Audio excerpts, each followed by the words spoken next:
What's up, everybody? Noah Kisser back here for another episode of Noah and Scottie Reviews, episode 4. We're having a lot of fun doing this podcast, so let's get right into it. We got a lot to talk about, including Hallmark film reviews, a horror film review, a couple more reviews, but also we got some news to talk about.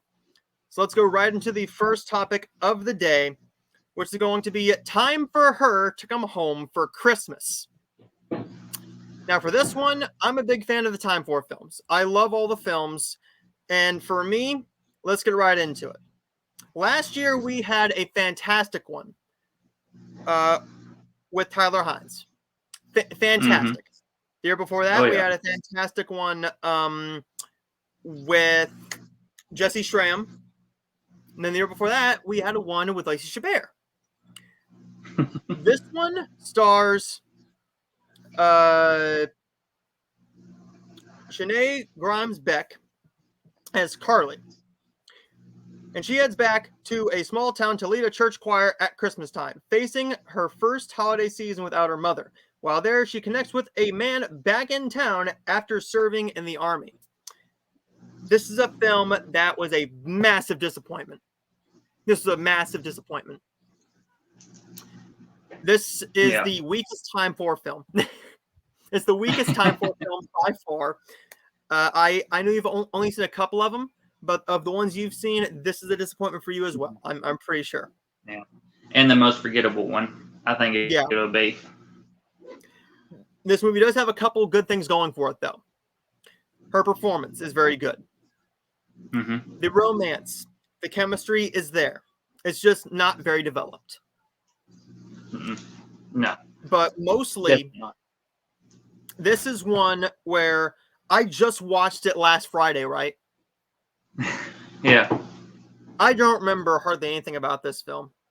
I don't remember barely anything about this movie. I remember there was a choir. The kids are very good. I enjoyed how they didn't take too much time of getting them to sing a lot better. They added in some good comedy where it did work. However, what did not work is them not building this romance enough. The romance was not built enough to make me intrigued with this romance. The chemistry was there. The story was very, very nice. There was a very unneeded subplot that was introduced way too freaking late. That was just unneeded. You're telling me she didn't know she had an aunt? Sure. But I could go on and on about this film. But this is a movie that was very disappointing for me personally. As a Time for fan, I love Time for Me, you, him, them, us. Her, where do you go from here? I don't know. Time for there. Time for their Christmas. That's the only Hopefully thing. This is the end of it. If this is the end of them, I'm going to be a little bit happy. But also, we ended up on a sour note with the series. So overall, I thought this was a subpar film, especially for this series. Definitely the weakest film of the entire weekend, which was saying something because I had zero hopes for one of them. But that was a very pleasant surprise for me. What were your thoughts on this one? And then we can go right into some great films. Like we said, this is a very forgettable one. I mean, I know I brought up a plot point in it, and you didn't even with the guitar pick, and you didn't even know what I was talking about, and you just watched the film. Yeah. And just another storyline in this that just made no sense, and that was just kind of this whole movie in itself was just it had drama they tried to put in, but it was just way too late or made no sense to the story whatsoever, and it just wasn't a whole lot redeemable about it. I mean, I liked, as we said, I liked the main girls in this one. She done really well, which I know I liked her last year in the one she did with Niall Mater. Yeah. But this was I can't say I was disappointed in it just because I've not seen all the Time for movies yet. So I still have 2 more to go. But it's definitely one that still bored me and just didn't make me rush to watch the last two. That's for sure. Mm-hmm. But I ended up giving this one a 2 out of 5. It was my lowest one for the weekend. I went with a 3 out of 5 for this one, but I thought it was going to be a lot lower for the next film. We have Navigating Christmas. We just had one with good old Steven Huser not too long ago. We just had a Royal Christmas Crush. That film was an awful film. It was bad. His accent was bad. The story was bad. It was just a bad film. This one, however, was all about a recently let's try it one more time. Recently divorced Melanie. Try saying that 4 times fast. She brings her son to a remote island for Christmas, where she connects with a lighthouse owner played by Steven Huser. This one really didn't look all that intriguing to me because the last lighthouse films we've gotten, I was not all that intrigued with. We had one with Luke McFarlane, fantastic actor, loved to do to death. His film Mariah's Lighthouse was very poor. We had Nantucket Noel with Trevor Donovan. That was a bad film. This one looked like it was going to be up that alley as well. For me, I enjoyed this film a heck of a lot more than I thought I would have. This movie works for me as a comedy, but also a romance film. One thing they did wrong, though, we'll get into that in just a minute. But the son here, he ends up as a bit of an unlikable character at the very, very beginning. He's your typical teenager, right? He's your typical teen. He's just on his phone all the time and wants to play his video games and Wi-Fi and all this stuff. Then he meets this girl. The girl he ends up flirting with and becoming friends with, super sweet. I love that relationship. I love that. The chemistry was there. It was more there than our lead couple here. That romance should have been the main focal point. However, they did something stupid by making them become friends. They're friends even though they were flirting this entire time. There was no scene where they went, okay, let's just slow things down and let's stay friends for just a little bit and see what happens. No, it's just okay. They're friends. They have a scene in a boat where she is watching the fireworks with him and cuddling up against him, and now they're just friends. Story forgotten. That's not how that works in real life, people. You are not going to cuddle up with a girl that you just met and you like her a lot and then say, hey, we're going to be friends. I'm sorry. You're friend zone from here on out. You're not getting out of that zone. But this movie worked for me on a comedy level. The comedy was there. I enjoyed both sets of couples. I didn't like the ending of one of their stories, but them adding in the story of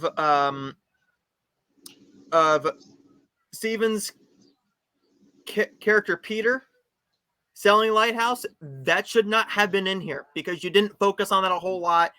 That was a subplot that should have been given a lot more story to give it a more of an emotional impact. But I enjoyed this film enough to give it a 3.5 out of 5. With Steven, his films, I like him as an actor. I do. Good looking dude. He delivers good performances in other films. I don't know what happened with A Royal Christmas Crush, but that was just a complete misfire for Hallmark Channel. I don't know what happened there. But this film, I'm not saying it redeemed it, because it didn't. It's 2 separate films. This film worked as its own thing, and I enjoyed it enough to give it a 3.5 out of 5. Also, it's directed by Peter Benson. He has not directed a bad film. He has not been in a bad film either. He's a good actor, good director, and I like how he's doing both. His film last year, he did When I Think of Christmas. He also did The Wedding Veil Expectations earlier this year. Fantastic film.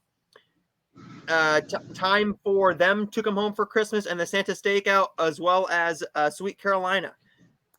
Wow. And The Professional Bridesmaid, Big Sky River, and Call My World with Love.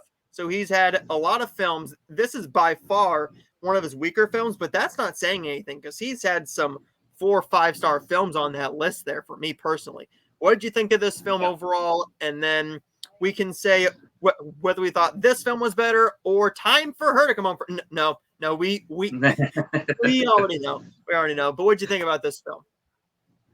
It definitely started out rocky for me because I felt the They were making the mom and the son very unlikable. The actor playing the son, he started out a little shaky with his acting for me personally in the beginning. He got better. I don't know if maybe he was just nervous when they first shot the first scene, and he got more comfortable when they got to the rest of the movie. But it definitely worried me in the very first quarter or so of it. But overall, this wasn't a terrible film. I liked it a lot more than I thought I would. Like you said, I think the relationship with the daughter of the mayor should have been a actual romantic relationship instead of just a friendship. I think that was a complete misfire. And like you said, with the lighthouse deal of him selling that, definitely unneeded. And the reasoning behind it, they didn't really set up their reasoning very well when it comes to it. With the dad and stuff, it just didn't make sense because they never really talked a ton about his dad. So when you're saying that he's got to sell up for these reasons, to me, it didn't make sense because you didn't really set that up. Yeah. So, but still was fun. The chemistry was there. Still ain't a fan of Steven Hoosier. He kind of falls in that Trevor Donovan territory for me. His acting style is just not for me. But I still liked it enough to give it a 3 out of 5. So we're about the same for this one. And next up, you knew I was excited for this one. Me and my royal movies. You give me Lacey Chabert and anything, I'm very excited. I love Lacey Chabert so much. I've loved her for so many years. She is my favorite star on the Hallmark Channel. No hate towards anybody else. I've just watched her for a lot longer on the Hallmark Channel. I'm more connected to her than a lot of other actors. A Merry Scottish Christmas. When estranged siblings, Lindsay and Brad, travel to Scotland at Christmas to reunite with their mother, Jo. A big family secret is revealed. We already know from the previews that their mother was royalty. We're going to throw away the unbelievability that she hid that from them and all that good stuff, because this is a film. If you bring a lot of realism into it, it's going to be a bad film. With this film, What you look at is the romance, but also the great chemistry between Scott Wolf and Lacey Chabert, who have been a brother and sister on a series, I believe, called Party of Five. This is a movie that is basically about 3 things. Well, 4 things, really. And I think they tackled all 4 things pretty well, except minus one thing that could have been handled a little bit better. But I still liked how they ended it. We have a story involving them being a little bit angry with their mother for not letting them meet their grandparents or their uncle. You have a story where she just wants to go back to work. She's a workaholic. She's worried about work, but also she falls in love with a helping hand in the castle. I don't know quite how to say that. He's not really a hand, but he's more of like a helper with the castle things, and he knows how it runs. I think he calls himself the groundskeeper, I think. Yeah, there you go. Then we have Scott Wolf and his wife. The brother and his wife, that was the story that they gave very little attention to. The wife was very underutilized, a very likable actress. She did a fantastic job in here when she had some legitimate lines, but mostly she's just there as his wife. You do add a little bit of a story in there that did not work for me personally, about them having a troubled marriage, because the troubled marriage is not really focused upon all that lot. It's mostly about them trying to come up with things like, hey, how are we going to take over the royal duties? How are we going to handle this? Because we know nothing about it. We did not grow up in this atmosphere. We don't know the laws. We don't know this.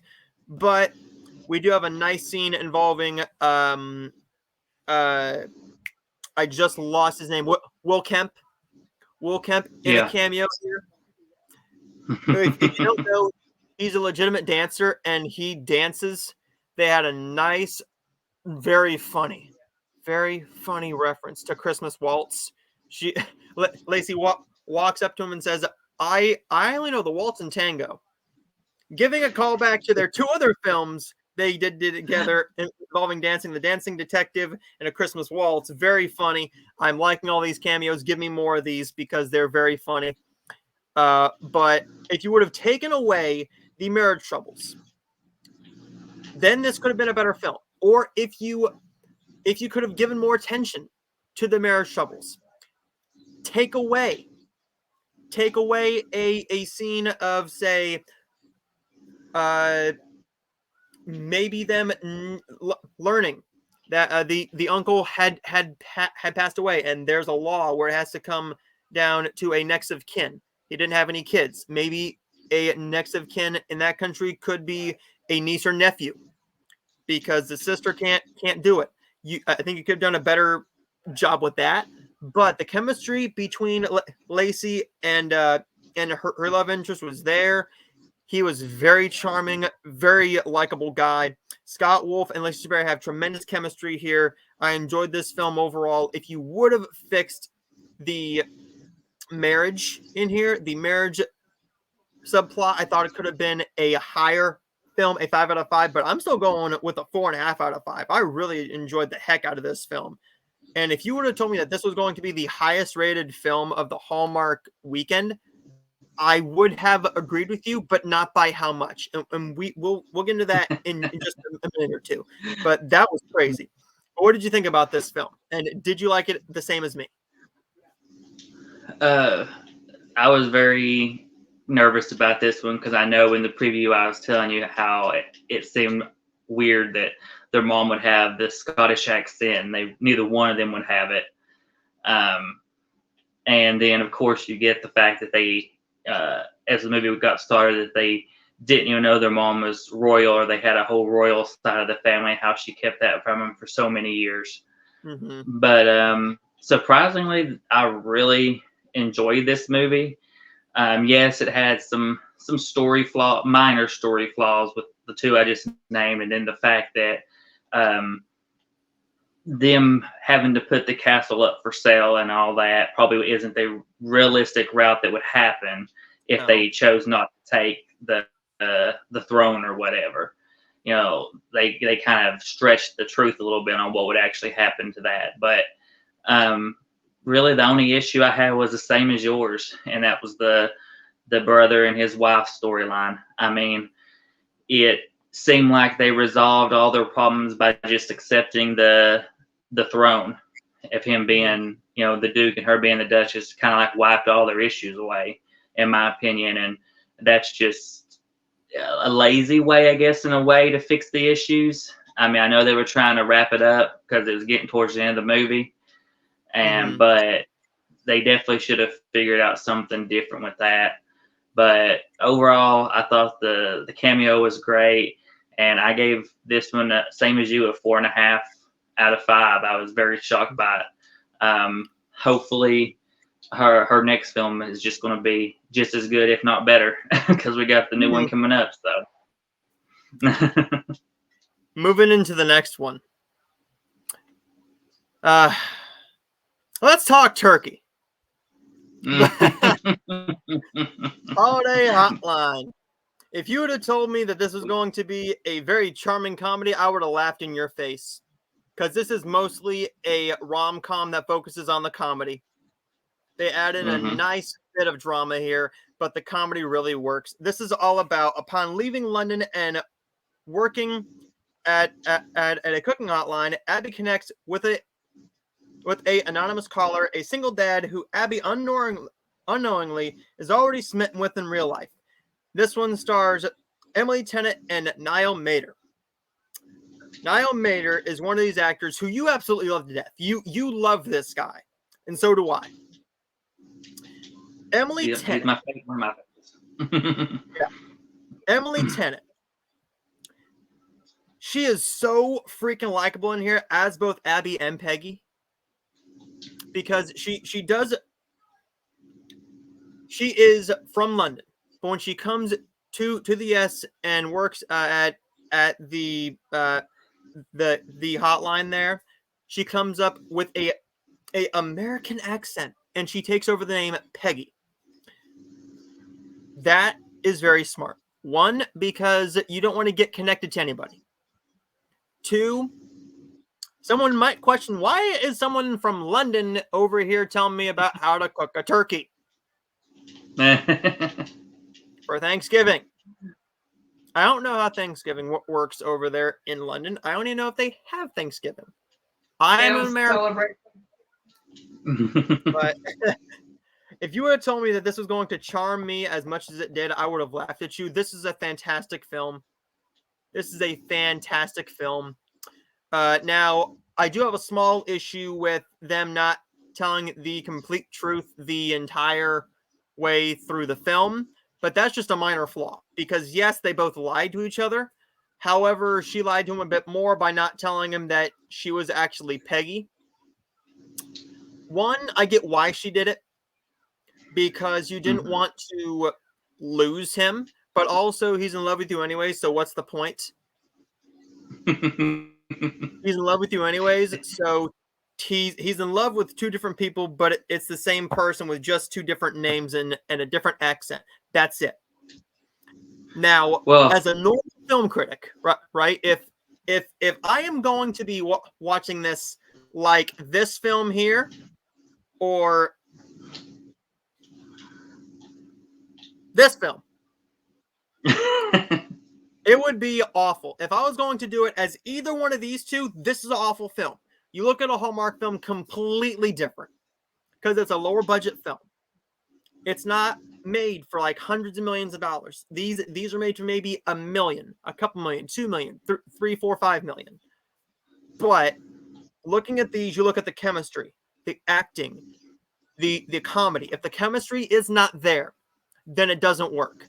If you would have had no chemistry with either one of her two aliases, the film wouldn't have worked. But they did something fantastic where she had chemistry with both of them, as did she with him.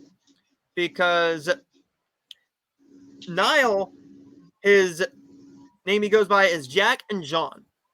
I didn't really care for the line where he says, well, my name is John. I'm like, no, it's not. You've never told her that before. You never told her that your name was John and that you go by John, you go by Jack. That's what you go by. But leaving that out there, the chemistry, that's a good word. The chemistry and the comedy worked. But I really enjoyed this film overall. I know you loved this film a lot more than I did, but I'm going with a 4.5 out of 5 for this one. I loved this movie. Just those small little issues did not work for me personally, but I enjoyed this immensely and cannot wait to watch this, maybe even on a rewatch closer to Christmas, because I think that my family would automatically love this movie. This was a great one. This is one that we didn't really know a lot about, because they didn't really push it that much. I mean, we didn't get a poster till late. We didn't know if he was even going to have one until late. So this is one that definitely flew under the radar, that I knew nothing about going into it. And this just had me smiling from ear to ear the entire way through the movie. I thought the chemistry was off the charts with it. I love the way they shot the scenes when she was on the phone with people, how it wasn't a split screen. You know, they were just side by side, but they had to act like they couldn't, they weren't in the same room. Yeah. I think that takes a lot of skills to be able to make that work and not run into each other and stuff. And I thought they did great building chemistry, not only when they're in scenes together, talking together, but also over the phone. They did great building the chemistry both ways. I loved the boss that was in this one, that was getting invested into the relationship as well. And we can sing the song. Yeah.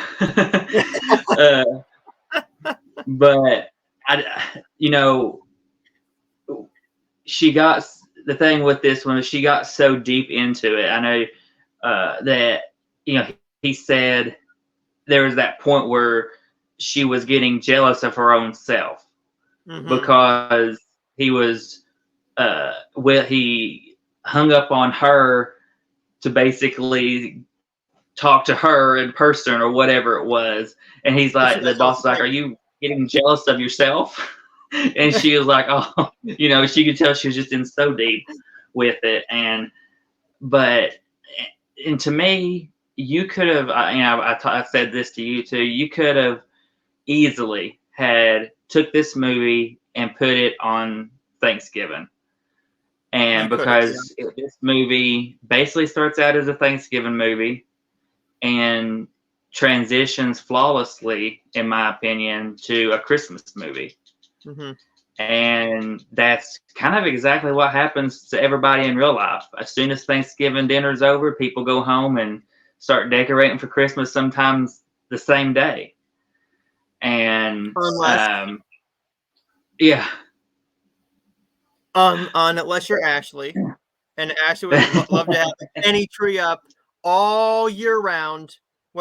Whether it is a Halloween tree, a St. Patrick's Day tree, the tree is always going to be up. Yeah. But and even the little fantasy daydreaming scene they did, it was cheesy, it was a little over the top, but it worked. It didn't come off in a way where it made it a negative for me amongst the movie. I really didn't have a flaw with it. I thought that, the whole line where he's saying his name was John or whatever it was, people go by middle names, people go by nicknames and don't tell other people. Yeah. I mean, I don't know. To me, it didn't bother me any, but I ended up giving this a 5 out of 5. I thought it was a perfect film. It's my favorite film of the Christmas Hallmark season so far, and maybe even the Hallmark season, Hallmark in general for this year. I just have to kind of see how it goes up against the other ones, but I can definitely see myself watching this every year around Thanksgiving time, and throwing this on as a easy transitional watch from Thanksgiving into Christmas. So there's our Hallmark weekend, and his favorite film of the weekend is Holiday Hotline. Not a bad pick, but just a little bit over it. I have to go with A Merry Scottish Christmas, just a little bit over it. But they're both the same score for me. I love them, and I can see myself. I think all 4 of these films are going to get a DVD release. All 4 of these films will come out next season, and if Time for Her comes out on a standalone DVD, that'll be the one I'll probably just skip. Yeah, because same. I liked the rest of the 3 good films for me, but we're gonna go into a bit of a different tonal shift. Then we'll go right back into a Christmas film. We're gonna go into a little horror film that's only 77 minutes long, called All Fun and Games. This is one that we've been looking forward to for a little bit of time now. A group of Salem teens, they discover a cursed knife that unleashes a demon that forces them to play gruesome, deadly versions of childhood games where there can be no winners, only survivors. This is one that I did not think was going to be for me. Okay, I'm not a horror guy. I don't love horror. Now, I love horror films, right? There are specific ones I love. But for me, it's not my least favorite genre, but it's just one of those genres that I'm not that well versed in, really. With this film, it's very charming. The acting is very good. The practical effects are fantastic in this film. The story was really interesting, one that could have gone one way or another, because if this would have been a lower budget film, you would have had, I don't want to say lesser actors, but actors who couldn't do as good of a role in this. This had a bit of like a Scream feel to it, mixed with a little bit of like a Friday the 13th, and you brought up a little bit of like Evil Dead too, a little bit of Evil Dead. Yeah. I don't have a whole ton to say about this one, besides I enjoyed the story. The acting was pretty darn good, and the practical effects were great. I just thought that this is a film I'm not going to ever watch again. As a one-time watch for a horror film, I really enjoyed what I got from it. And it's a very tightly knit, 1 hour and 14 minutes without the end credits? Something like that, yeah. Yeah, roughly 77 minutes with the end credits. So I'm going to go with the 3 out of 5. Not a bad little film, really. Not a bad little film. But what did you think about it? So this one for me, it didn't blow me away or nothing. You know, it's not on the level of Evil Dead. It's not on the level of the bigger possession films. But I think the acting in this is really good, which is a given with the actors that at least 2 of the actors that it has in it. Yeah. They usually do pretty good in their movies or series. But this one was, for me, it was just a fun little possession film that gave better kills than I thought it was going to give. I was very afraid that the kills kind of be either cutaway kills or something like that, and they weren't really that, thankfully. One of my biggest flaws with it, though, was the ending, how they beat the demon. Yeah. I thought that could have been handled a little bit differently. It kind of felt underwhelming in a way for me. I think if you could have fixed that to where it felt more grand or something, just a little bit better, it could have made the movie go up a little bit more for me. That really brought it down some. But I did like the very ending, which you see at the beginning of the movie, so it's not really a surprise when Asa Butterfield, I think that's how you say his name, when he's getting arrested. As I said, it's not a spoiler. They show you in the beginning of the movie what's fixing to happen at the end. They kind of give it away. But I like that because a lot of these films, they don't show the consequences after all these events. And with this one, you actually get to see the aftermath. You get to see the consequence of what he did throughout this film, even though it technically wasn't him that did it. But I like that aspect to it. I like them suffering some kind of consequences for it, because to me, in movies like Evil Dead and stuff, do I love those films? Yes. But by the end of the movie, you're sitting there thinking, well, what happens now? Do they just never know about the people that was just killed? Do people not start, wondering where their loved ones are at? So I like that aspect at the end of it. And it was solid enough of a movie that I gave it a 3.5 out of 5. So not much higher than you, but it's one I could rewatch. It's one I could throw on as an easy watch, and went out and purchased it. So that shows you how much I liked it. Yeah. And now we're going to go into a film that we have another Disney film coming out. It airs on the Disney Channel the day I'm airing this. So it's going to premiere on the Disney Channel tonight at 8 p.m. on Wednesday, the day before Thanksgiving. Then on Thanksgiving Day, it'll be on Disney Plus, which is when I will watch it and you'll probably watch it this Saturday or Sunday, maybe. But this is Dashing Through the Snow. Dashing Through the Snow is a film that I had very little hope for.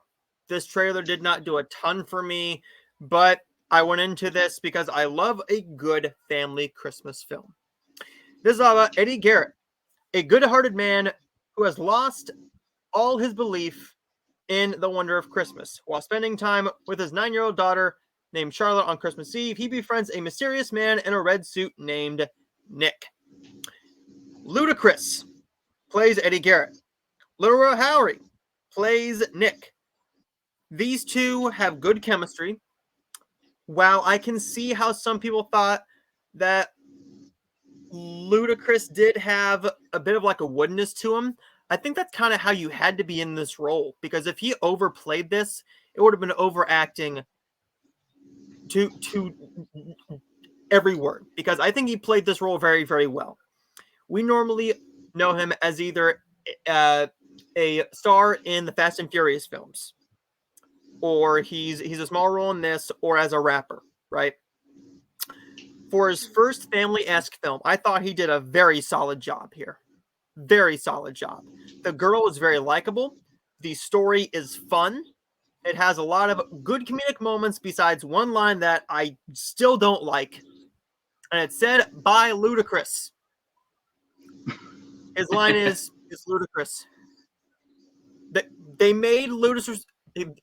They made him say the line, "It's ludicrous." That's a little too on the nose for me. That got on my nerves. That's a line I do not like. But I personally think that I could see myself rewatching this one if someone hadn't seen it before. Like, if my family wants to watch this on Thanksgiving, I think they'll have a fun time with it. Now, are there issues? Yes, there are. There are issues. Mainly because, one, we don't know if he's actually Santa or not, because they do add in a bit of a sort of like a cartel story to it. Where the leader of this group is played by Oscar from The Office. Not very intimidating. He's not intimidating. He plays this way over the top. He plays this way over the top. At least with something like a Martin Short in the Santa Claus 3, the escape clause, he knew how to play this. And I think Oscar knew how to play this role. But with this character, I think he needed a bit more of a serious tone to it to make him a little bit more menacing, because he did have some menacing-esque moments, but they were more comedic beats than anything else. I enjoyed the comedy here. I enjoyed the chemistry between our two stars. However, I did not enjoy the story of them having to go after Nick for this iPad because he misplaced this one iPad at the house that they were at. I did not like that, because while that could have added a lot of comedic beats to it, it mainly felt like the story was a bit messier than it needed to be, because he's jumping out of cars. He's running around. He did a thing like in Hocus Pocus, where there's a musical number. There's a musical number. They go up there and sing, and magically they get away. Yeah. They get away. So they did a bit of a Hocus Pocus-esque scene in there, which, yeah, it was sort of funny because I did get a good chuckle out of it, but it's a dumb film. As a dumb family Christmas film, I enjoyed this overall enough to give this a 3.5 out of 5. I'm not saying there aren't issues. Like with the story, like with Oscar's good performance, but I thought if it was done a little bit differently, it would have been more effective. Now, we had a discussion where families may not, or kids may not enjoy this film, right? Yeah. Because to me, with the Santa Claus, it's more of like a family kids film. It's about Santa Claus. This one, it has Santa in it. Yeah. It has Santa in it. But the thing is, I think that this is a family film, because there are moments here where I think adults will really get some good enjoyment out of it, and why they did introduce the iPad thing. The poorly CGI'd reindeer didn't help matters much. Now, Yeah. the poorly CGI'd reindeer, not saying much because this could not have had the best budget. But for the film it was, I enjoyed this enough to give it a 3.5 out of 5. I'm hoping I enjoy the Naughty Nine more once I watch it on Thanksgiving Day, but we'll just have to see. What did you think of this film, and do you think that this is a film that people will watch down the line, or do you think it's just going to be from person to person? So I didn't like this near as much as you did. For me, this film just didn't work. I did not like Lil Rel Howery. I can never say his name. Yeah. He did okay in the role. I've seen him do better in other roles. I think his character was just a very confusing character. He's supposed to be Santa, but he doesn't necessarily feel like a Santa. He don't have the big white beard or anything. He says, it's not white because he dyed it or whatever.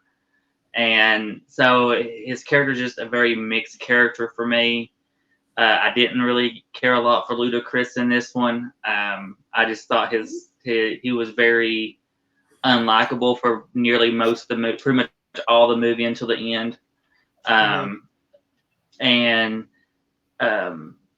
storyline with the iPad for me, it was a very confusing storyline because Santa said, that one minute he's taking it because he's trying to stop them from ripping off this place that I can't remember what it was that they were supposed to be ripping off, but he says he's taking it for that. Then he's saying it was a mistake, that he didn't mean to take the iPad when he goes to tell what happened that night and how he came about having the iPad. And they never really clarify exactly why he ended up with it. Did he steal it on purpose? Did he not steal it on purpose? It was a movie that was just, for me, very messy. It just didn't work. I didn't feel like, for me, it had moments where it felt like it was for little kids, and then it felt like it had moments where it tried to be for adults, but I don't see adults really loving this one all that much. I could be wrong, but to me, this is probably going to be one of those films where kids are just going to be okay with it. And families watching this will be like, okay, that was an okay one-time watch. When you got supposedly Santa jumping out of cars and crowd surfing and stealing stuff or not stealing something, it mixed up or whatever, it felt like they didn't know whether to make Santa bad or good. It's like when they said that he stole it, they got scared and worried that people would think, why is Santa stealing stuff at Santa? So then they changed it to say, oh, well, he accidentally grabbed it. And I know you brought up the fact that the reindeer clicker issue we had towards the end of the movie. It overall for me was just a messy film. I gave it a 2.5. That's probably generous from what I'm saying with everything I'm saying now, but it's definitely not one I would watch again. It's not one I can see tons of families loving and rewatching every year. I say there'll be people that do love it or do enjoy it enough, but I can't see myself rewatching this one ever. All right. We got 2 more mini reviews for you because we watched 2 separate films, and then we will go into a shorter review for Goosebumps because we got a little bit of a topic to talk about at the very tail end of the film or of this show, but I'm gonna go into Leo. Leo just came out today as we're recording this on Netflix. This is a film I have been looking forward to, all about a jaded 74-year-old lizard named Leo, voiced by Adam Sandler, has been stuck in the same Florida classroom for decades. With his mate Turtle. And when he learns he only has 1 year left to live, he plans to escape to experience life on the outside, but instead gets caught up in the problems of his anxious students, including an impossibly mean substitute teacher. This film sounds stupider than it is, okay? It's a talking turtle, a talking turtle and a talking lizard, right? But this is also a musical. This does not just break out into song needlessly. There's points to the song. There are moments here and there where these songs are very charming. Adam Sandler does a nice job in this role. He does have his Adam Sandler-esque voice. Like he does have his Adam Sandler-esque moments where he has like a chirp here and there when he's singing. It's not kind of, it's sort of the voice he had in the 8 Crazy Nights film, but yet not really. This movie was very charming. The comedy worked. The animation style worked for this story. I liked how he was helping kids by talking them through their problems, sort of giving them help with their one, anxiety, 2, by helping them make friends, but 3, also just helping them connect with the school as a whole, because this class is supposed to be in a contest, a academathon or something, and they are supposed to be going to win for a trip to an amusement park, which is very entertaining. That's very sweet. But there were moments where Adam Sandler could get on your freaking nerves with that voice. The substitute teacher, I didn't really care for that. The ending of this film, because the ending of this film, after she finds out that he can talk and he has been helping, she wants all the glory, because the kids are passing the classes, the kids are getting along, and the reason why he's helping them is because this new teacher says, with a class pet, someone has to take it home every weekend. So when he goes to everybody's houses each weekend, he helps one student, and it gets better and better and better. He has a student who will not stop talking. Then he has a bully. Then he has the popular girl, and he's basically helping them with life lessons. This really works for me as a family film, but also there's moments here for adults as well.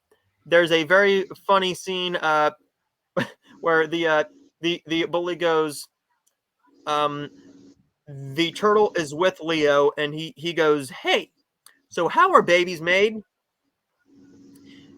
And the turtle goes, "Oh, well, that's very simple."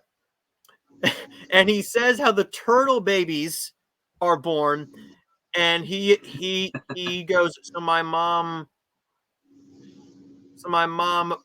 birthed eggs. Exactly, he goes. I thought that was a very funny way to do it, very Adam Sandler way to do it, because he is a co-writer on this film. There's 3 people who wrote it, and you can kind of tell a little bit. But I enjoyed this overall as a very fun animated film. I can see myself popping this on every year, maybe every couple of years, if I need a simple watch. Maybe if I am just home by myself and I see it. Oh, yeah, that is on Netflix. It's a better Adam Sandler film than what we've gotten in recent times. Like, I enjoyed this more than his You Are Not You are so not invited to my bat mitzvah film. I didn't enjoy that one as much as everybody else did, but I enjoyed it more than you did. Mm-hmm. This is definitely a stronger film. This is a stronger film. And if you haven't seen it, I'm going to highly recommend it. And I'm going to give Leo a 4 out of 5. And next up, you're going to be talking about a brand new horror film called Yeah. Thanksgiving. My theater did not get this one. So talk about Thanksgiving. So basically, with this film, it's about a group of teenagers, high schoolers, I think is what they are at the time, and the girl's dad runs almost like a Walmart in a way. And it's Black Friday time, and there's a massive crowd trying to get in. It definitely throws back to the time when Black Friday actually was big, and there was actually stuff to go to the stores to get, and people would fight and stuff in the stores over things. It throws back to those times, and the crowd gets a little too crazy. Some stuff happens. Some events happen during this shopping spree, and it leads to a killer taking revenge, basically. And this movie was a lot of fun. The kills are really great. I mean, they're gory. The pacing is really well done. I liked the reveal was really good. I didn't really see, for me personally, I didn't really see who the killer was coming. I was trying to guess throughout the movie, and I never really could pinpoint who I thought it might be for sure. So that was good. My biggest flaw, really, to this movie was the ending. It wasn't the ending I would have went with necessarily. I get probably why he did it.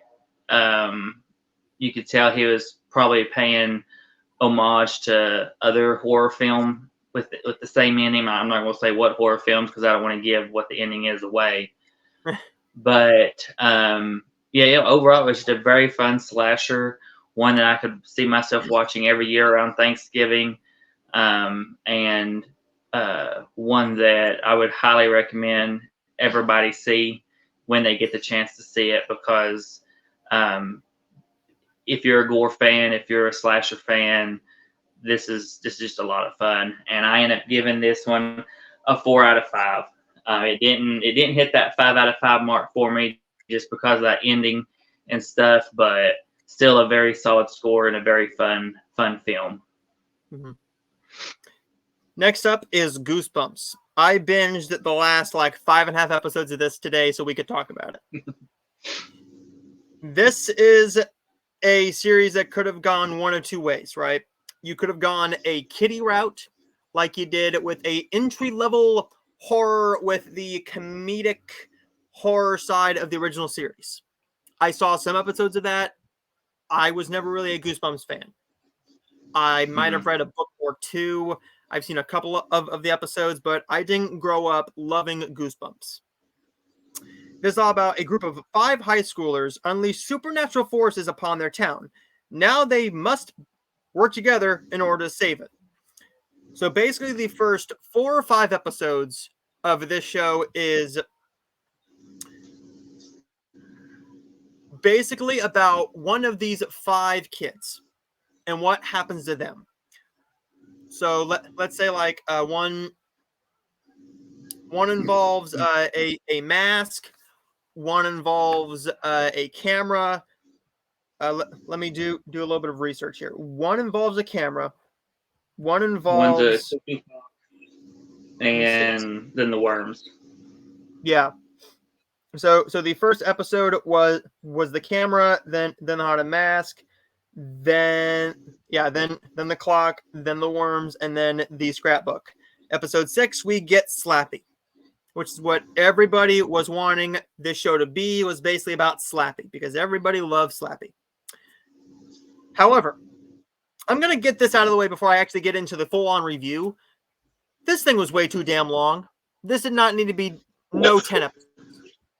This did not need to be 10 episodes. You could have wrapped this up, and with the ending of episode 8, you could have led that into a little tease for season 2. Yeah. The last 2 episodes were unneeded, especially episode 9. Episode 9 was very unneeded and boring. I didn't enjoy the overall story of that one. The ending of the series was very lackluster based off of what happened in the entire series. So if you're going to be doing a show like this, I'm glad they went with a horror route instead of a horror comedy route, because they for a Disney Plus show, right? I'm not expecting something this hardcore to be on there. I'm not expecting this graphic with blood and hauntings and possessions. I'm not expecting that in a Disney Plus show. Granted, they bought this from Sony. They did not make this show themselves. If they did, I might give this a little bit more praise. But since this is a Sony television show bought by Disney Plus, I gotta look at it in that way. Too long. The acting is very, very good. I enjoyed the first 5.5 episodes. Once we get to episode 7, that's where the real issue starts, because it starts to drag. Slappy comes in a little bit too late for my liking, and you don't do enough with Slappy in here for me. Slappy is a bit unnecessary. There are moments here and there where you could have had him inserted in there. Maybe you tease with a little Slappy tease, if you will. But I didn't love this series. I was loving it up to episode 5, and then I started to feel it a little bit, but also I took like, a 1-2 week break from it and decided to wait until the whole thing dropped. But once I got to episode 7, that's where things just started to go downhill, and I started to enjoy it less. But overall, for me to enjoy a show like this, I'm very surprised, because I'm not a horror guy. I don't watch any of the horror shows. I probably should, and knowing this show, we might do some more shows. It just depends on the show, whether it's a weekly show, whether it's they drop all the episodes at once. We'll just have to see. But for me to enjoy this show, I'm going to give this a very solid 3.5 out of 5. This could have been out of 4 to 4.5 if you cut the 2 episodes, the last episodes out, gave more for Slappy to do. Instead, you give your lead franchise star named Slappy the reason you are getting this show, and the reason that everyone is watching the show is not because of Goosebumps. If you put the name Goosebumps on something, look what happened with the second film. And I like the second film, and I love the first one. This series could have been a lot more, given more to do with Slappy and everything. But what did you think overall? Well, as you know, I am a Goosebumps fan. My daughter's a Goosebumps fan. She tried watching the show, and she couldn't get into it. Of course, now she's a huge Slappy fan. So she wanted to see Slappy throughout the whole series, and we didn't get that. So she never even got far into it. She didn't really catch on with it. For me, I liked it to a point. I think it was about the first 5 or 6 episodes or so. And then it did start to drag. And then when we got to episode, I guess it must have been 8, when they wrapped it, what felt like they wrapped it up to me, I thought, okay, where do we go from here? Because that feels like your season finale. And I don't know if they got afraid that they wouldn't get a second season, so they just tried to throw more in than they should. But it started to lead into other the tone shifted, and it started to feel like we were watching season 2 when we're still on season 1. And it just didn't feel fleshed out well enough. There wasn't enough to the episodes to make me, because it felt like there was storyline there, but because they threw it in the last 2 episodes, you couldn't get it fleshed out. You couldn't get to feel for the characters during the scenes. Mhm. You couldn't get to the finale even. It felt so rushed, and it ended. And I think I even told you when we was watching, I said how much, I got a feeling they're going to finish it all in one episode. And it they do leave you on a cliffhanger, but I didn't even like the cliffhanger in season 10 because it just felt like if we do get a season 2, it's just rehashing what we already watched in season 1. And it's one of the characters making a dumb choice that she should know better not to make after she just kind of went through that already. So, it really hurt. I really got disappointed. I was really upset with it because as big of a Goosebumps fan as I am, to be enjoying it and then it just take that turn, that tonal shift, it really disappointed me. I still would give it a 3 out of 5. But I mean, I don't know if I could watch a season 2. I mean, I really don't know if I would watch a season 2 because I don't want to sit and rewatch the same stuff I already just watched. When we could have gotten the last 2 episodes stretched out for an entire series and it'd been a lot better. So, but we'll see if they do get a season 2. We'll see what the previews look like, the trailers look like for it. But as of right now, I'm probably not going to watch it. Mm-hmm. Okay, and now I'm going to go over a couple of news topics because we don't have a whole lot more time, but there's going to be one topic that we are going to extend just a little bit, but we got to keep that under like the 20-minute mark, just because I would like to put that out as a singular video. But each of these are going to be up as a singular video from now on because it's better for my channel. It's better to see the actual ones that you want to watch instead of searching for them in the video. But we're going to start off with this. Beetlejuice 2 has wrapped filming. When the SAG strike started, they only had 2 days left to shoot. Could they have shot them? Yes, but they could have gotten in big trouble with SAG for not siding with them. But that does open Jenna Ortega to filming more stuff. Now, I don't know if she was supposed to be filming during those last 2 episodes or if it was like a Michael Keaton thing. I don't know. We've seen some set photos, and Jenna, I think she's going to be fantastic in it. I love Jenna Ortega. I love the first film. It's a holiday. It's a Halloween classic. It's a horror comedy classic for a reason. Hopefully, we get a great film. Then we have Lex Luthor has been cast, and it's Nicholas Hoult. You loved him in Renfield. I loved him in other roles. He's really good in Renfield. But looking at him in fan casting pictures as Lex Luthor, fantastic actor. He looks the part. Give him that bald head.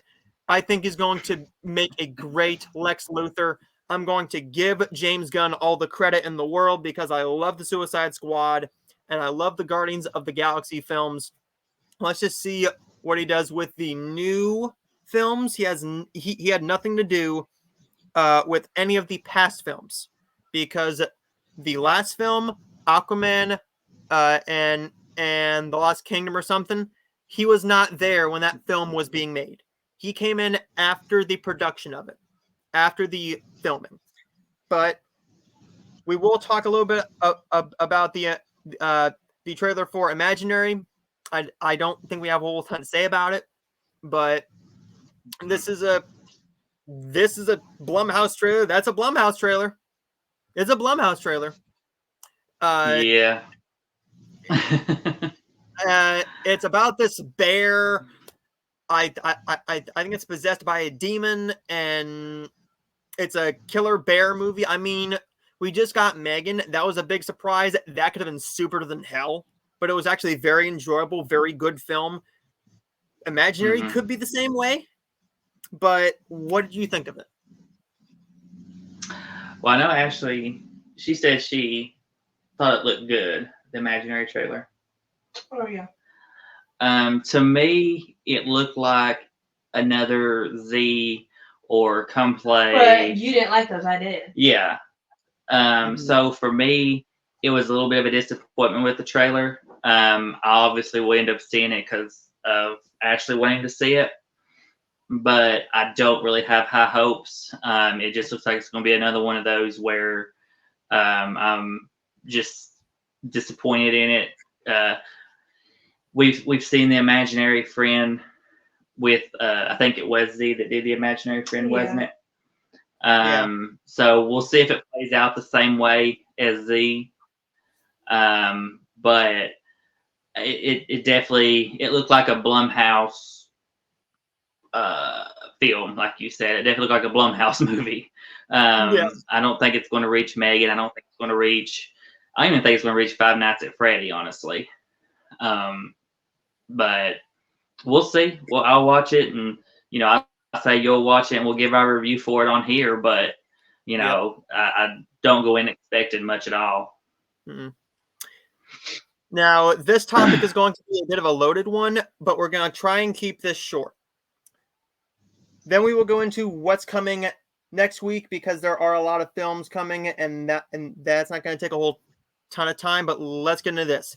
This news just dropped today, and we're not going to go into what everybody else is going to go into, right? Melissa Barrera has been dropped from Scream 7. Is this a rightful firing? No. No. For having an opinion like this, okay? For giving your opinion and supporting something, fine. That's your right. I'm not here to say whether that's right or wrong. That's on the person to decide what their beliefs are, okay? What I think is wrong is firing somebody for this opinion, but also firing your lead star when you're about to start shooting the damn movie. You couldn't have done this during the actor's strike? The actor's strike what was stopping you? What the hell was stopping you from firing her then? Oh no, she can't work. She can't work anyways. The studios were being assholes with the whole strike. Not saying that SAG was not an asshole to the studios from time to time. That was on each side, because each side was stupid in one way or another, but I side ultimately with SAG. But Melissa Barrera should not have been fired, okay? We can both agree on that. All three of us in this room, in this room here, can agree. What I think we can agree upon, right, is I can see why they did it, though. You have sides where people are going to agree with her and disagree with her, okay? What you want to protect is the overall box office and love of the franchise, because this is going to be your third film in your trilogy with Melissa Barrera and Jenna Ortega. It was just recently reported that Jenna Ortega was not going to have a major role in Scream 7 because she's a very busy actress with Beetlejuice 2, with Wednesday Season 2, which is supposed to start shooting in April, which means we will get that in 2025. What do you do here? Do you get Neve Campbell back? Do you say, hey, we are so sorry and we will pay you what you want? Just come back to the franchise? Because I don't think that Gale Weathers and Jenna Ortega can carry this film. You can't go off of a Gale Weathers. You can't go off of the two side characters. While Jenna and him did have a good romantic chemistry, a good bond, you can't build off of that. Those are not developed characters. Do you have three options here, right? Three options. You either write the entire screenplay, which I think is going to be what they do anyways. But what do you do with it? Do you get in contact with Neve Campbell and say, hey, we will pay you whatever you want. We will pay you what you wanted in the sixth film and give you a major role and a producer credit. Because at this point, you got to kiss a little bit of ass. You got to kiss ass here. Scream is a beloved franchise. I don't love it as much as you do, but I love the business and I know the business a little bit more than some people do. This is a thing that needs to happen. You need to get either Neve Campbell back. You need to give Jenna Ortega more to do in the film and maybe film a little bit earlier. Give her more to do in the film. Focus this film on Jenna. Focus on her character. Or what you do is you just bring back Melissa Barrera because this was a stupid firing. I'm not saying that you don't have your own opinion, okay? You're entitled to your opinion. But what you don't do is you don't wrongfully fire your lead star from your big series. You don't do that. That is dumb. It's stupid. It is irresponsible. It's disrespectful to her because you're not saying she can have an opinion. But in the box office, in the business sense, I get it. But as a human being, if I was fired because of a belief, if I was fired because of an opinion, I would tell the company to kiss my ass and shove it. Mm-hmm. Now, yeah. Would she want to do this film? She would love to do this film. She would love to do it. I love Melissa Barrera. I love her. I loved her in The Heights. I loved her before she was even in Scream. I loved her in her little indie film she did called Carmen. Fantastic actress. I love her to death. I am not going to say that she is wrong in this because I don't know enough about this topic. I don't know about anything about this war. I am not intelligent with this subject matter. All I can say is that this was a wrongful firing because you don't fire somebody for a belief, for standing up for what they believe in. Yeah. That is not a part of what America was based on. It's not a part of your freedom. Yes, she came from Mexico. She's an American citizen now, I believe. She's working in America, for God's sakes. You need to do what is best for your franchise, yes, but respect the actress in the fucking process. This is something that did not need to happen. You could have talked to her and say, hey, please don't do something that could potentially jeopardize our film. Maybe quiet down on it a little bit because some people saw what she posted as a little bit of a disrespectful thing. Okay, fine. Your opinion, your thoughts. But to take away work from somebody because of a belief is stupid. It's stupid. Business side, protecting your franchise and your box office, yes. But aside from that, aside from the obvious wrongful firing, Paramount was stupid for that. Because if I keep going, I will keep on just swearing because it is stupid. It's stupid that she was fired, but I see it. What do you think they should do, and what would you do in this? Would you bring her back? If you don't bring her back, do you pay Neve what she wants and bring her back and give her an executive producer spot? Or C, do you focus more on Jenna and pay her more? Because I believe isn't she's supposed to have that was for Wednesday where she was supposed to get a executive producer thing. That's what they're saying for Wednesday. What would you do? What would you do in that situation? You know, we talked about this a little bit. I would not have fired her. It's so stupid. I mean, you got people, Rachel Zegler trashing her own movie, basically. People going and attacking her for it, not getting fired. You got the guy that was in the Wednesday series doing what he did and still getting work and not being fired for it or getting backlash for everything he did. But yet she gives her opinion on something and they fire her. I mean, you have to bring her back. I mean, I don't see a way around it. Either, I mean, you've built this story around her. You've built this story around the fact that she sees her dad and is. They would have to bring Sydney back and make her the main character. But the thing is, you bring Sydney back. If you bring Nev Campbell back, you are bringing back the fact that she has a family now. I know. So how do you work? Yeah. But I'm just saying that's the only way I can see them being able to work it. I don't know how you would bring Sydney back. I mean, they set her up. They brought her back in the one, but it was in a minor role because she had family. She had kids. Because her husband's name is Mark. So if they bring Patrick Dempsey back and they make it like he has to come back to finish a case or something. But what do you do with the kids? They go into hiding. But they wouldn't even work with them. I'm just saying. That's what happened in the fifth one, fifth one I think. Yeah, let's go back into hiding again. So, I mean, if you bring in Jenna and make her a bigger role, I mean that could be okay. But then you're throwing out how do you write out Melissa? How do you completely change the entire storyline? Because you're setting her up as.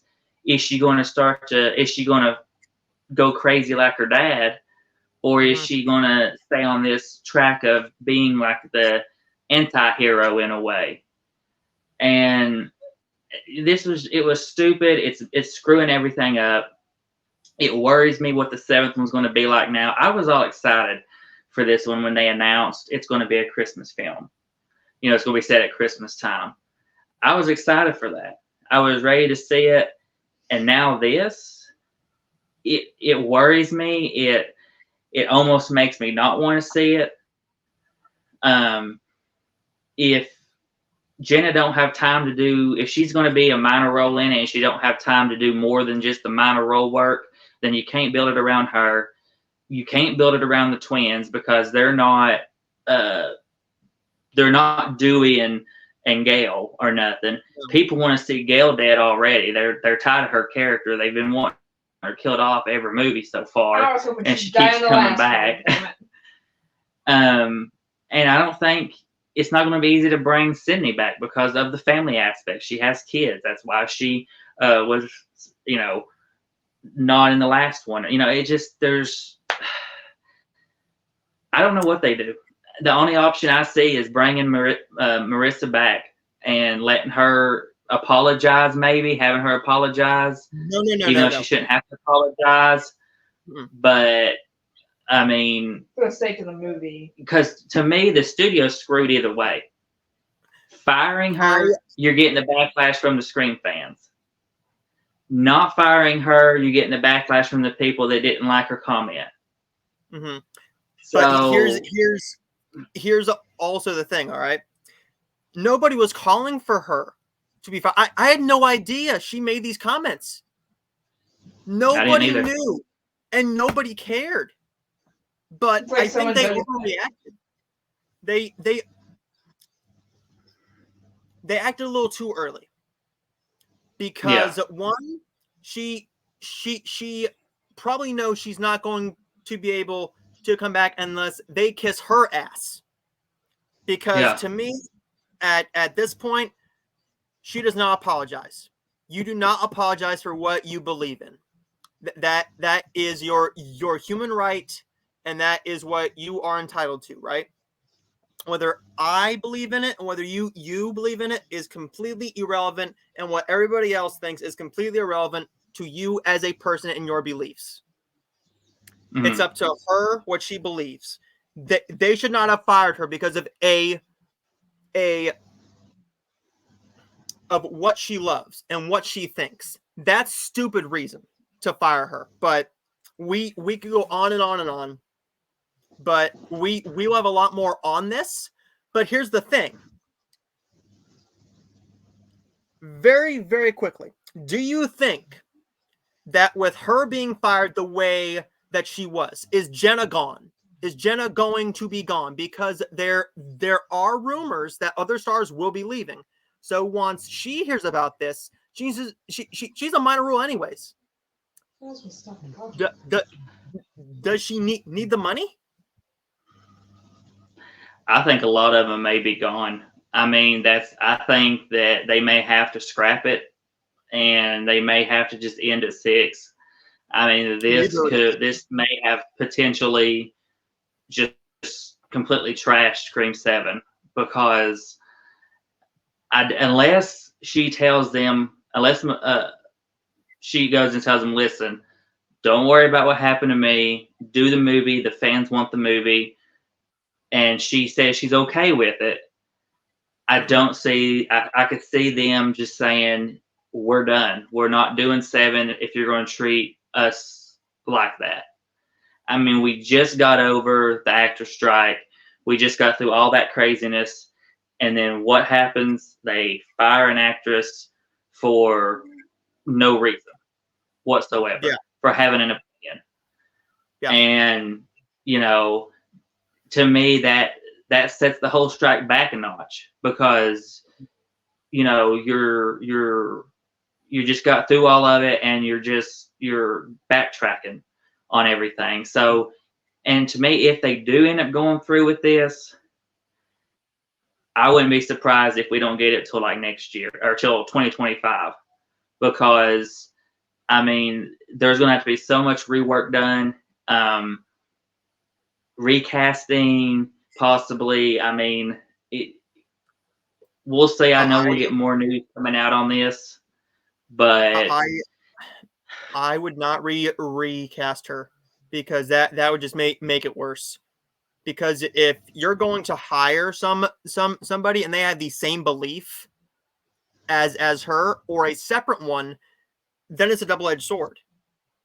Because if you hire, say, if you hire me, if I am a actress, right, and you hire me, and I find out the reason you fired this person is for having a opinion, yes, I want the work, but I'm siding with the actor, because it has nothing to do with sabotaging the film. If it was when the film was coming out and it was already shot, because here's the thing, it has not been shot yet. It hasn't been shot yet. So that's the good thing, though.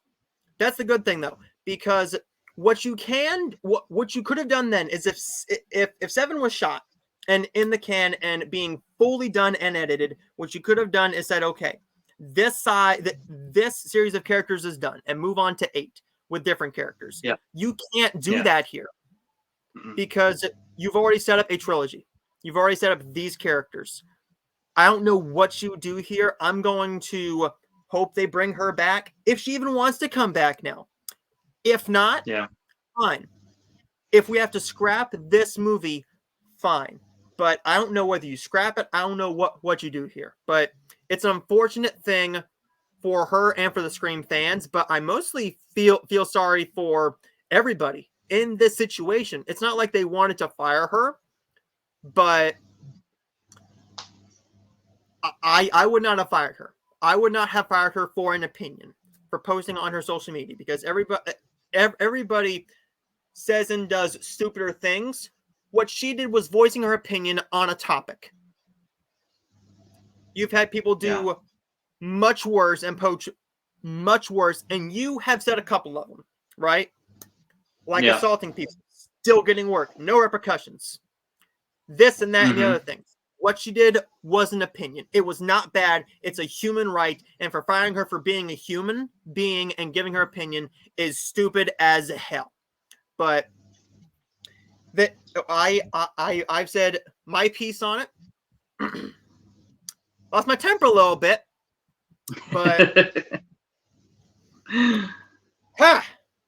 anyways, next week we have a lot coming to you, right? We have a crap load coming to you. We will have 8 Hallmark films, 3 GAC films. I don't think we will be doing Lifetime ones before next week. I think we will be doing all the Hallmarks. We'll probably do the couple streaming ones and the GAC ones. I'm gonna watch them. I don't know if you will. That is completely up to you. But next week we got a lot of films. We got a lot of films. Next week we have. Okay, so next week we have A Season for Family with Brendan Penny. That premieres tonight at 8 p.m. when I'm uploading this on Wednesday, 8 p.m. Then we will have Catch Me If You Claws on Thanksgiving at 8. That one stars I always have a hard time. Italia Ricci. That's a heck of a name. Italia Ricci and Luke McFarland. Love both those actors. Love them to death. Then we have Letters to Santa at 6 p.m. on Friday. Holiday Road with Warren Christie at 8 on Black Friday. On that Saturday, we have Christmas in Notting Hill. Haul Out the Holly Lit Up, which I think is our most anticipated film of this weekend. Mm-hmm. So those are the Saturday films for Hallmark. And then on Sunday, we have our Christmas mural and A Biltmore Christmas with Christopher Palaha and Bethany Joy Lenz.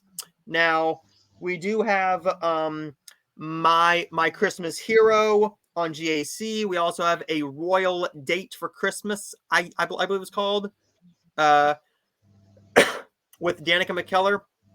And then, yes, A Royal Date for Christmas. And then we have A Christmas for the Ages with Natasha Bray. And I think that looks really, really fun. Really, really charming. Really good. Then we have a couple of streaming films.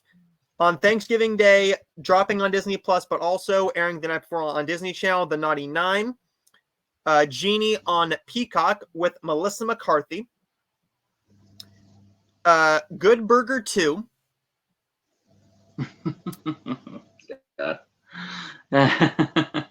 You grew up with the Good Burger film. I didn't. I'm going to be watching that for the first time this week, probably tomorrow. If not tomorrow, then at some point later this week. But we have Good Burger 2. I don't think there's a lot more coming out. Those are the only other couple of films. Now, there are some Lifetime films.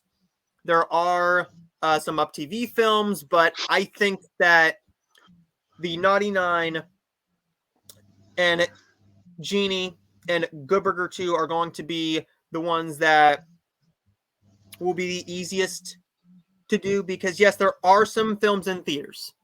I don't know when I'm going to be able to go and see Wish. I was supposed to go and see Wish today, and things changed. Trolls, things changed. I can't go and see Napoleon. It's not playing at my theater. And the Netflix film Maestro is not playing at my theater. But we will have reviews for all the Hallmark films, as well as those 3 other films on streaming, and maybe a little bit more. But we will be back next week with more reviews, more news, maybe some new trailers will drop. We don't know. And hopefully, you guys all have a great Thanksgiving. Happy Thanksgiving, everybody. And tell us where we can find you on social media, Scotty. Just Scottie and Ashley Johnson on YouTube. It's the best place to look. And you guys are so close to 250 subscribers. So close to 250 subscribers. You're at what, 245? 244. 244. So I think, unless it's gone up since I last looked at it, but Yeah. I think it's 244, but getting close. Get them to 250 subscribers. Like and subscribe if you're new. And we will see all of you guys next week. And happy Thanksgiving, everybody. Eat lots of turkey, watch football, spend time with family, and most importantly, have a great Thanksgiving. See you all next time.